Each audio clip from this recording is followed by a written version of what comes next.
I've been programmed to believe this concept that we hear so much through our lives, that go to college, get a job, get promoted, get married, have kids, buy a house.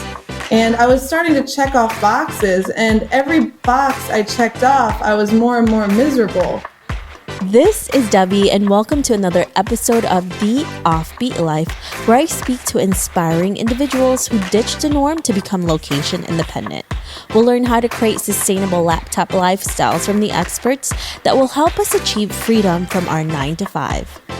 On this week's episode, I'm really excited to speak with Sara Funky, who is a travel YouTuber and founder of SaraFunky.com, a site that shares unique travel experiences. Sara has always loved exploring since she was a little girl, and after living in New York City and working for Disney doing North American marketing strategy for 5 years, she decided it was time to pursue her own dreams. So she left her dream job to travel the world for a year, and today, Sara has been able to make her dreams come true as an on-air personality and a YouTube travel sensation. Listen on to find out how to become a successful travel YouTuber with Sara. Hey everyone, thank you so much for joining us today. I'm so excited to be doing this interview with Sara. Hey Sara, how are you? Hi, thanks for having me. Thank you for being here. I'm so excited to have you here. So before we get to a lot of your tips and tricks on how to be a digital nomad, can you tell us a little bit more about you and why you live an offbeat life? Sure. So I originally was working in a corporate job. I worked for Disney doing North American marketing strategy, and I thought it was my dream job. It was something that I always worked towards in college. I got my master's degree thanks to Disney. And I quickly realized that I was achieving the things that I was always told were what would bring happiness, getting that dream job, getting your master's degree, living in a penthouse apartment in New York. And I had all of those things, and I hated my life so much. I was just so depressed, and I realized it was because I felt like I was in an office jail. Seriously, like working in a cubicle every single day in the same place, only having 10 vacation days. So I realized every weekend I was literally living for the weekend. And that is no way to live, because the weekend's only a small portion of your life.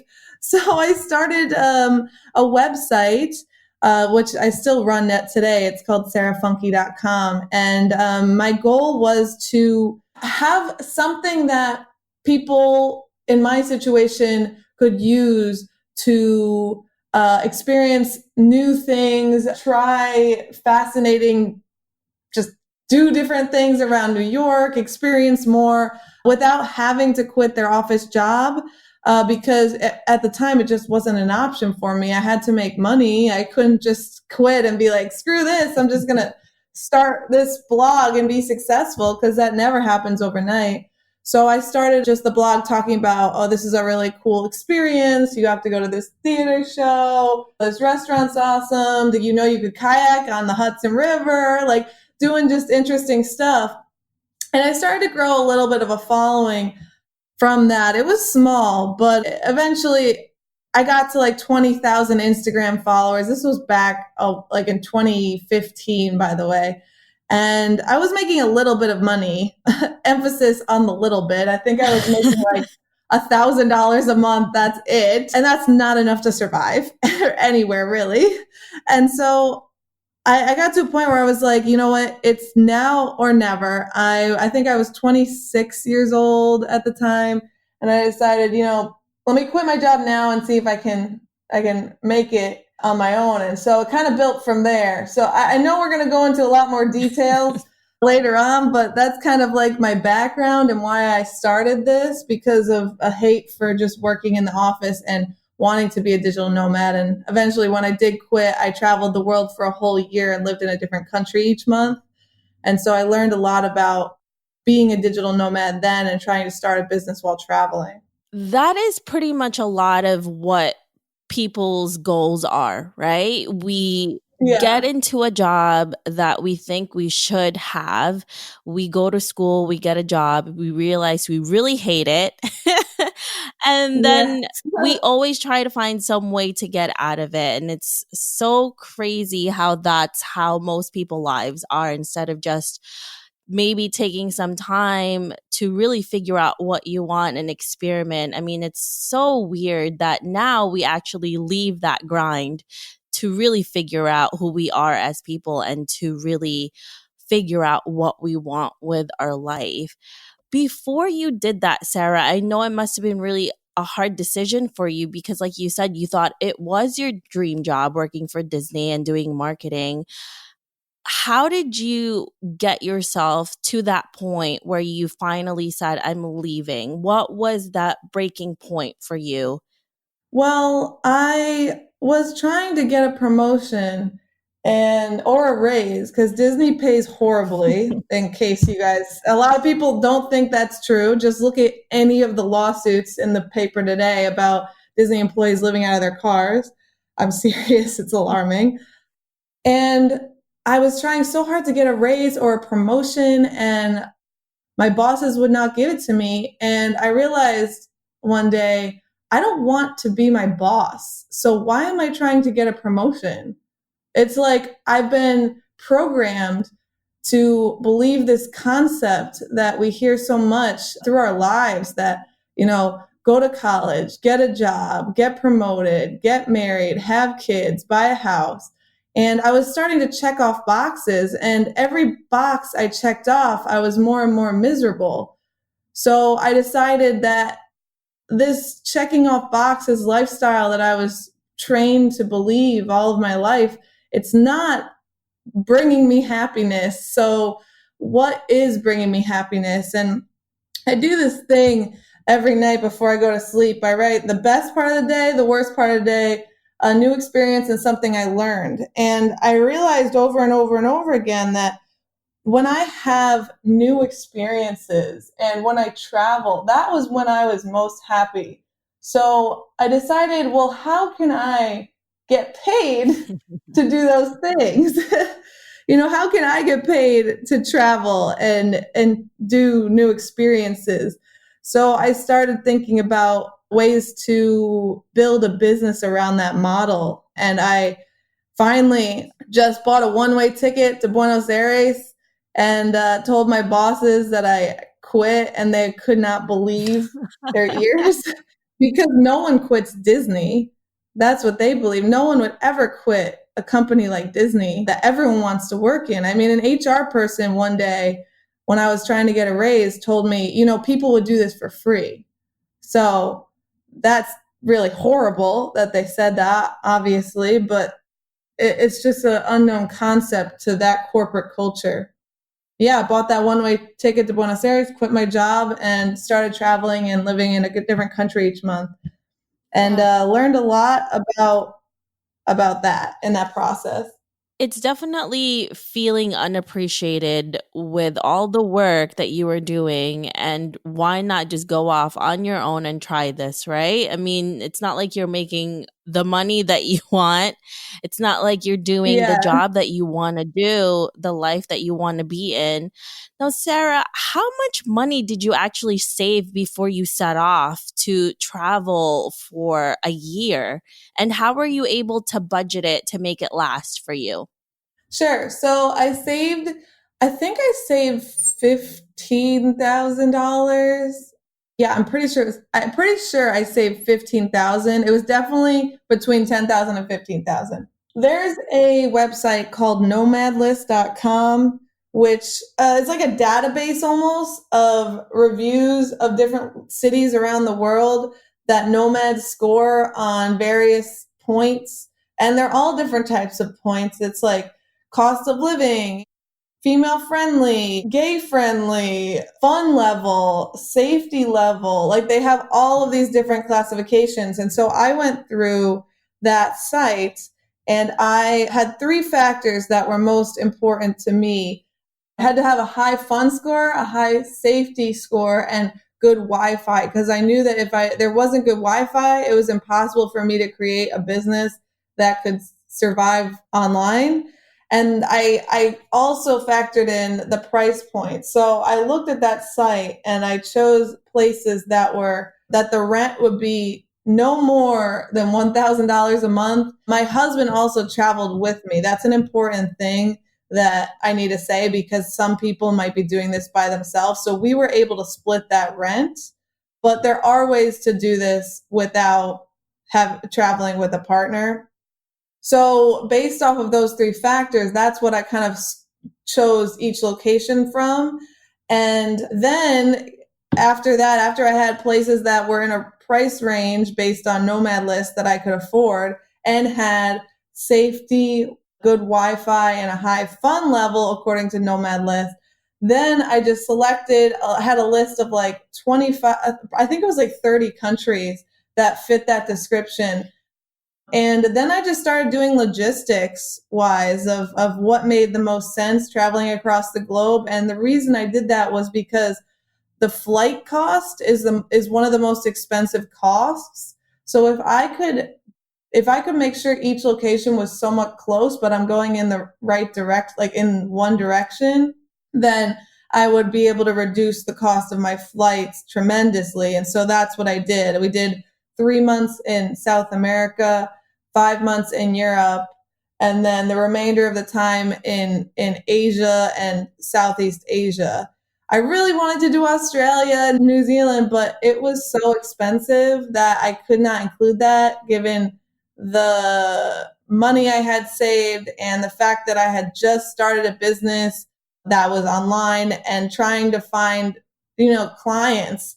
That's really so important is when you first start a business, you have no clients. And when you have several years into it, you have clients that you can go to and they know you and they trust you and you can get repeat business. But having no clients at all, I was starting from scratch, and so I had to make sure that the locations I chose were cost effective, close together, and I wouldn't go broke in the process. I would be able to survive off of my savings and the around $1,000 a month that I was making, like it wasn't much, but I made Yeah. it all the way to the end. And when I came back to the United States in January, I only had $300 in my bank Oh account. my And it was, God. yeah, it was not ideal. I was really nervous about that because I knew that if I didn't make it work, I would have to go back to corporate. And so I came back in 2018, and that's when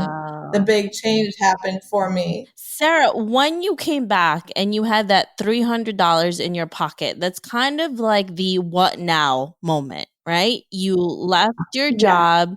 I know there's a lot of things on social media, online, where people tell you you can leave your job, you can travel the world, but then you come back home after all of that and you only have a few $100s in your pocket. Hmm. That what now moment happened to you, I'm sure, and it happens to a lot of people. And that's when we all start panicking. It's like do or die. You either make this work or you have to go back to the job that you hate. Exactly. Exactly. What was that process like? What was your mentality like? And how did you actually make that work after your what now moment?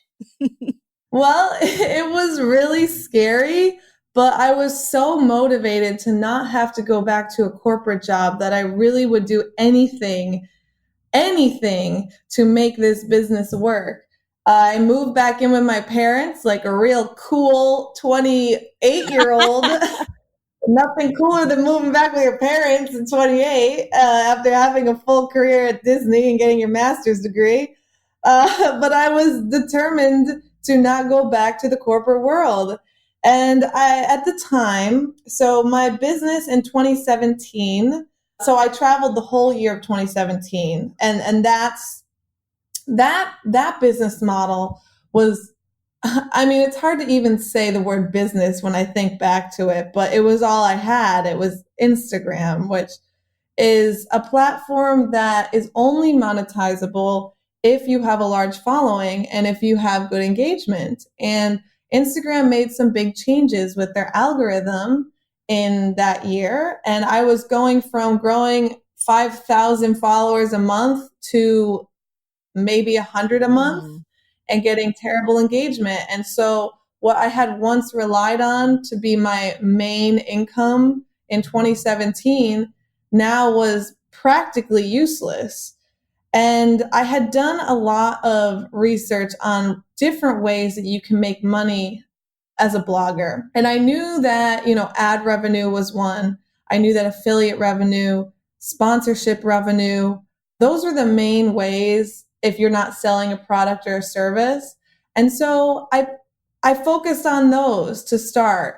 And I would pitch as many brands as I could on sponsorships. Unfortunately, all I really had was Instagram, which has a cap on it. For reference, for every 10,000 followers you have on Instagram, you can charge $100 for a sponsored post. So I had 30,000, so I could charge $300 for a sponsored post, but that was really it. So I was lucky if I was making $1,500 a month off of that. And I learned that YouTube was a much more monetizable platform, but less people actually consider going into it because of the high barriers to entry. You have to know how to use a video camera. You have to know how to edit. You have to be comfortable being in front of the camera. You have to know how to tell a story that's engaging and will keep your viewers intrigued. And so all of these things, to me, actually weren't scary. They were exciting because in high school, I always made stupid little videos with my friends. And so for me, I always loved video. And that was really what I was more interested in than Instagram photos, because I was getting very uninspired with that boring shot of a girl looking into the sunset and with a flowy dress. I'm like, if I see one more of those photos, my eyes are going to bleed out of my head. Like, oh my God. And so I had a moment when I was in Prague. This was in June 2017, where I had never been interested in going to Prague. I went there because my husband loves beer and it's a beer capital. But my friend told me about this guy on YouTube called The Honest Guide, and he made video guides to Prague. And so I started watching them, and I became obsessed. I must have binge watched 20 videos of his. I mean, he did like best things to do in Prague, Prague's worst tourist traps, things you should know, all different types of things just to prepare visitors for visiting Prague. And I remember thinking, why doesn't anyone do this for New York City? Because New York City has more visitors than Prague. And I feel like it would be very successful because there's so many tourist traps that I saw working at Disney in Times Square. And I would always be like wanting to run up to people and just say like, no, don't take a picture with that Elmo. He's going to charge you $15. I know that Elmo. You're so right. Or the Spider-Man. Oh my God. They're the worst. Yeah. So I decided back in June 2017 that when I got back to New York in January of 2018, I was going to try to do that because there was no one doing it. And I felt that it would be helpful for people. So with the $300 I had left in my bank account, I went on Upwork because I can edit, but I by no means am a professional editor. And I wanted these videos to be excellent. I wanted them to be binge worthy, which is something people need to focus on when they're doing YouTube, because if it's not binge worthy, people are going to watch one video, never subscribe, and never see you again. Mm-hmm. And so I hired this editor from Mexico. He only was charging $93 a video edit, which was crazy. Yeah. And I hired him for 3 videos to edit these 3 videos that I went around New York in January of 2018. And I filmed New York's worst tourist traps, 16 things you should know before visiting New York, and secret spots of New York City. I filmed those videos, sent him the files, put together kind of like, this is how I want you to edit this, because I didn't really know how to do graphics and transitions and stuff like that. I selected the music. I wrote the script and everything. And he edited them, I posted them, and those 3 videos completely changed my life. Really? Wow. Yeah, together I think they probably have like 3 million views now. That's amazing. Yeah, and that skyrocketed the success for me as a content creator. And it all came down to finding a need in the market and essentially being inspired by my travels on what people really look for when they're traveling. I learned a lot when I was traveling about what people need, what people want in a destination and how to make their lives easier. And so I used that knowledge and I was inspired by this guy in Prague.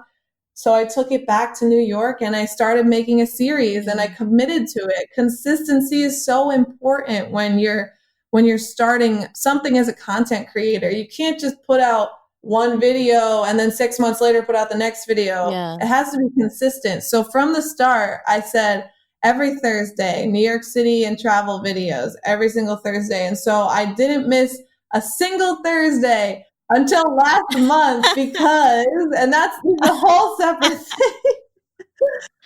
This is a whole separate business venture, but Yeah. because of the success of my New York videos and my travel videos, I now offer tours of New York, Wow.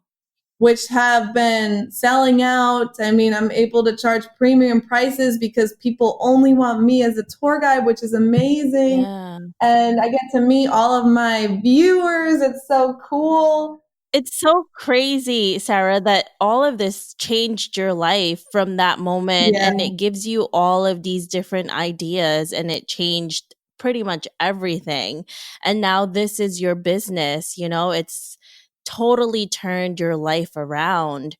And I'm really excited to also talk to you for our extended interview because you're going to tell us how to create a successful YouTube channel that people can actually monetize. And that's the thing that people have a hard time in doing. Is I think most people just get into it. They don't have a niche. They're kind of just grasping for something, and you really focused on something. So that's going to be really exciting to talk about. Yeah. So now, Sarah, when you were going through all of this, especially in your first year of your business, when you didn't find YouTube yet, I'm sure there was a lot of setbacks along the way, and you only had $300 in your pocket until that moment. But what about now? Now that you have the successful business, what is your setback right now, or what is a problem that you are currently having as an entrepreneur that you are still struggling with? I just have so much to do. I mean, right now I'm working like 12 to 16 hours a day, which is not ideal for anything. It's just, I have so many things to do. I really need to hire someone. I just don't even know where to start with that. I have an editor now and I have a videographer, which saves me a lot of time in the filming process. But I really probably need to be hiring someone to help me manage the tours because the tours have become their own business in themselves. And I think what I've realized is tours are not scalable. So there's only one of me and I really need to make something that's scalable. So I've been thinking about different things I could do that people can buy that is scalable because when I'm on a tour, all of my attention is there. That's it, and that's why I'm able to charge the premium prices is because like you have my full attention for 3 hours and we're like hanging out. I don't know any other YouTubers that do that, but it is really cool because I learn a lot from the people I meet, like why they watch my videos and what they liked and what was helpful. And so I'm able to do more of that. But at this point, it's taking up so much time. I could just do this only, but I don't want to be just a tour guide. My goal was always to be a travel show host. Yeah. And so I need to find something that's more scalable because once my attention's taken on the tours, like, That's it. It's done. that's right, Yeah. so that's really what I'm struggling with now is trying to balance the tours and then making videos and doing all the normal influencer things like sponsored posts and writing blogs and all of that. It's Yeah. very, very time consuming. It's It's like two jobs, Yeah. really. There's only one you, and you're getting pushed in so many different directions, and it's hard. And I think that that's really important to understand and realize that you have only a limited amount of time. And I think people underestimate that, especially when they look at you doing all of these awesome things. But you're also an entrepreneur, and you really have such a little amount of time to spend on so many different things, which is Yeah. ridiculous. So now, Sarah, let's fast forward to 50 years from now, and you're looking back at your life. What legacy would you like to leave, and what do you want to be remembered for? Well, I always said I wanted to be the female Anthony Bourdain, but now that's a little bit awkward. Oh, But I would really like to. I would like to just inspire people to try new things. That was always my goal from the start. My tagline is experience more. And so I really believe that by getting out of your comfort zone and trying new things and just like if you're not going to try to do achieve your dreams now, then when are you going to do it? And so my goal has always been to kind of inspire others to get outside their comfort zone, travel to that new place, try that new thing. And you know what? They might love it, they might hate it, but at least they tried and at least they know. There's no reason to be so concerned. I think so many people are so worried about what other people think that it really prevents them from doing anything. Yeah, trying. you're right. And the Yeah, thing is, you're one yeah, of those people that you are a risk taker. And I always say that if you want what you want out of life, you have to take a little risk. And look at you. You traveled for a whole year with your husband. You came back with $300 in your pocket and you made it fine.